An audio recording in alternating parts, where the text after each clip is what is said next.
And joining us now, great to welcome back a woman who was with us a couple of years ago, and when the book we're going to talk about just came out in hardcover, now out in paperback. Very fascinating book about baseball, but about women in baseball. It's called A Game of Their Own, Voices of Contemporary Women in Baseball. We're joined today by Jennifer Ring. She's a professor of political science at the University of Nevada in Reno, and of course she kind of specializes also in covering baseball. She also wrote a previous book, Stolen Bases, Why American Girls Don't Play Baseball, and she joined us now by telephone again. And Jennifer, good to talk with you. How are you?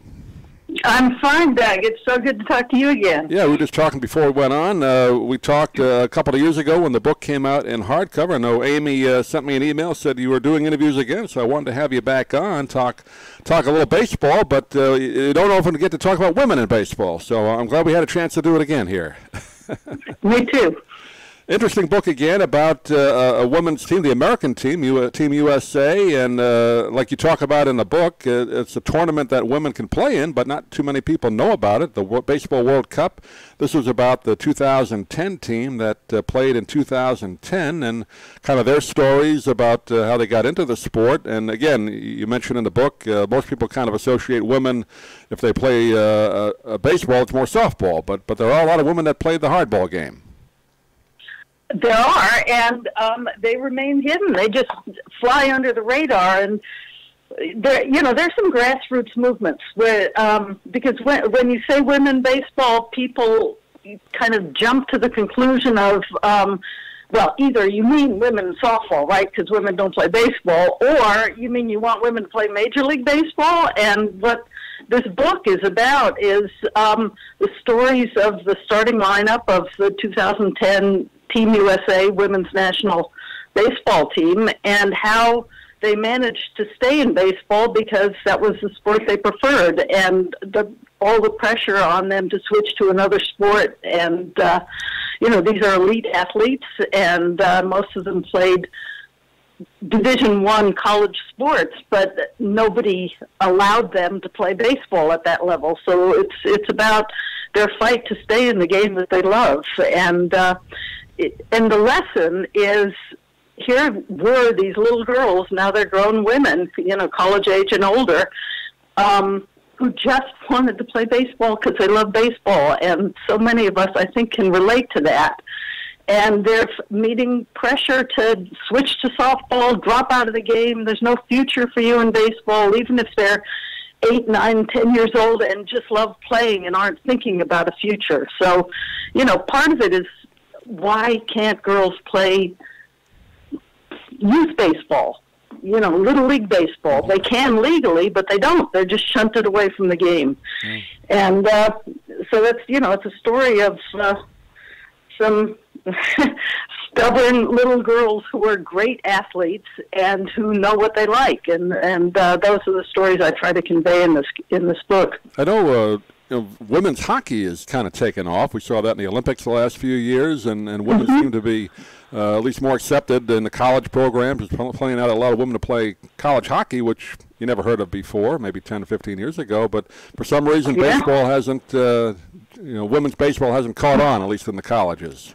Well, the thing is, I think it's beyond that it just hasn't caught on. I think it would catch on in a minute if there were any encouragement. And there is at grassroots level, very slowly.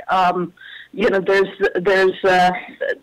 Baseball for All, which is a kind of a network of teams run by or administered by Justine Siegel, where girls who play Little League Baseball, usually as the only girl on a boys' team, are brought together to play tournament baseball on all-girls teams.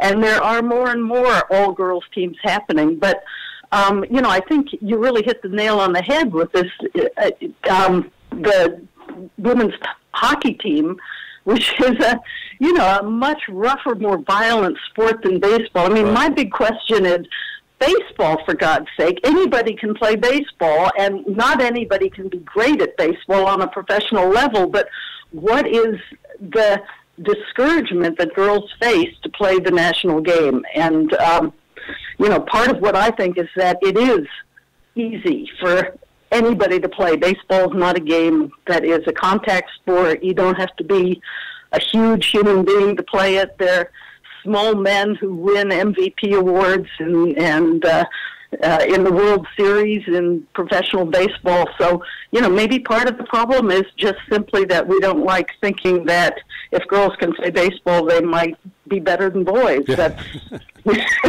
counterintuitive to American culture. I know that movie. Oh, go ahead. I'm sorry. No, that's such a destructive message to give to girls and boys. That all girls are worse athletes than boys, and that if a boy gets beaten by a girl at a sport, he somehow is unmanned, right. Even at 6 years old.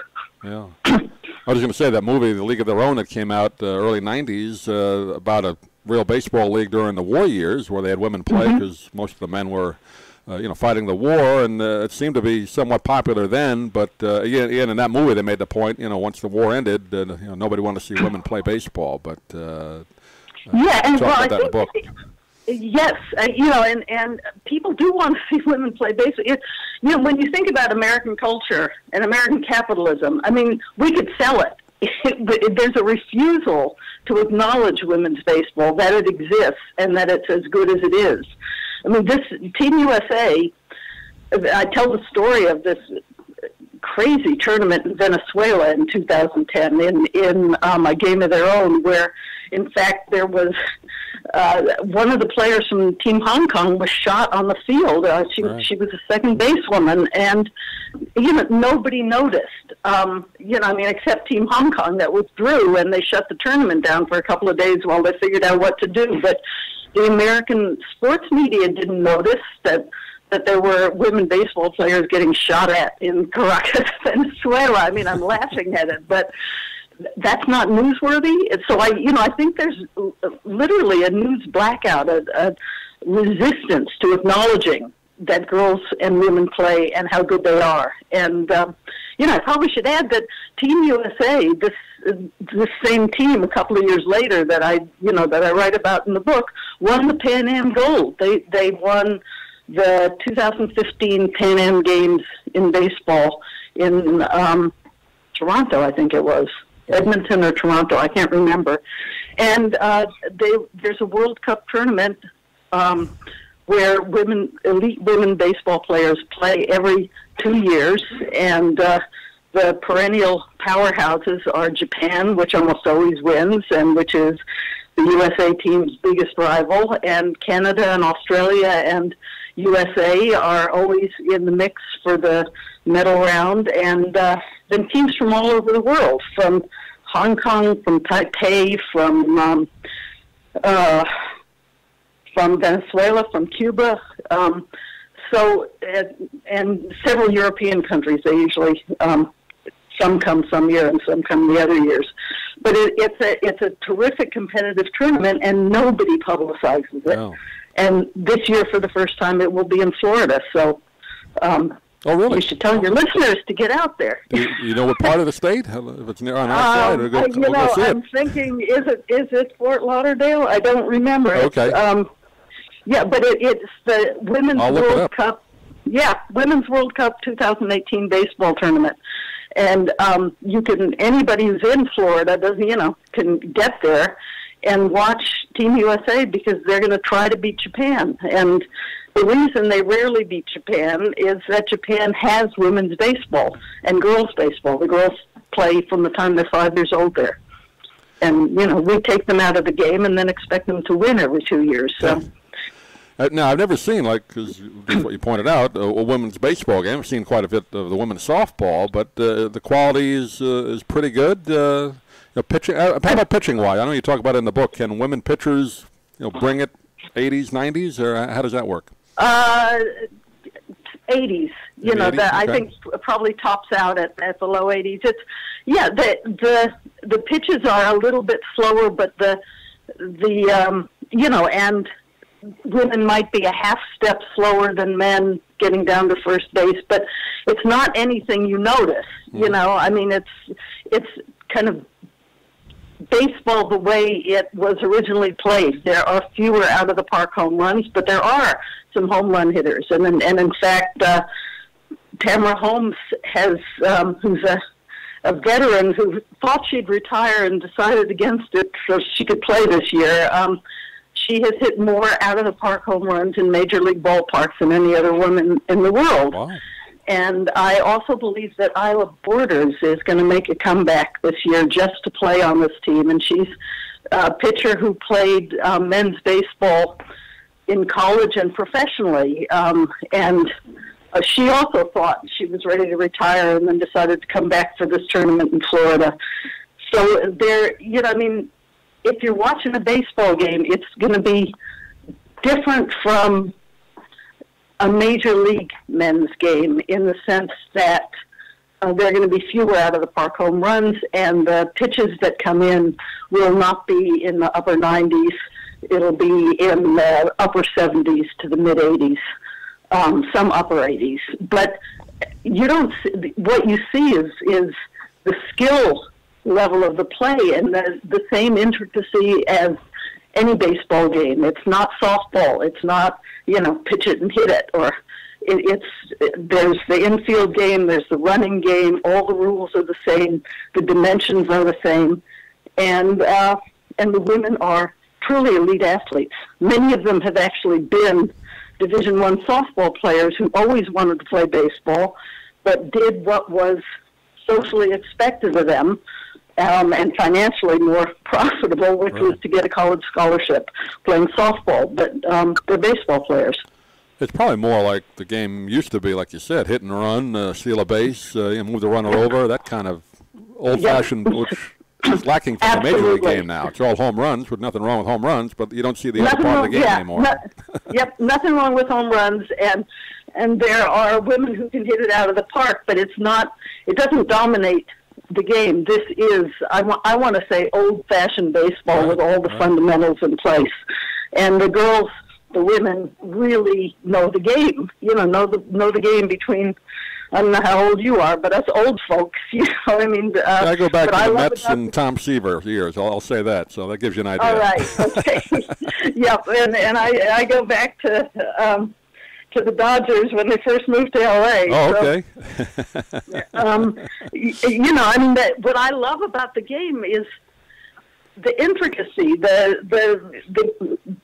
the base runner on and taking his lead, and the how, you know, nobody's going to like this anymore these days, but how slow it is between the pitcher who's got to keep him on base and the batter who's, you know, I mean, it's the mental game that often gets lost in professional baseball, and it's very much a part of the women's game, the old-fashioned mental game of baseball. Again, the book called A Game of Their Own, and features kind of biographies of all the women that played on that team in 2010, what they did to get started in baseball, what they're doing now. And since the hardcover came out, again, the paperback just out this month, as we talked today with Jennifer Ring, do you keep in touch with them and how they're doing? Oh, yeah. Yeah, absolutely. I love them. I'm in touch with most of them, I should say. A couple of them not so much anymore. And a few of them have retired, and a few of them have had babies, and so we're expecting another generation, Great. In another 15, 20 years.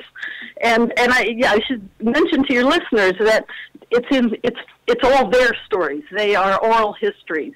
I went around the country. These were women I knew because my daughter actually played on that team. Right. And these were her teammates, and she's, known them because she was in USA Baseball for those years. And so the women on the team let me into their homes. We would talk all day long, sometimes 2 days, overnight. I'd spend the weekend with them.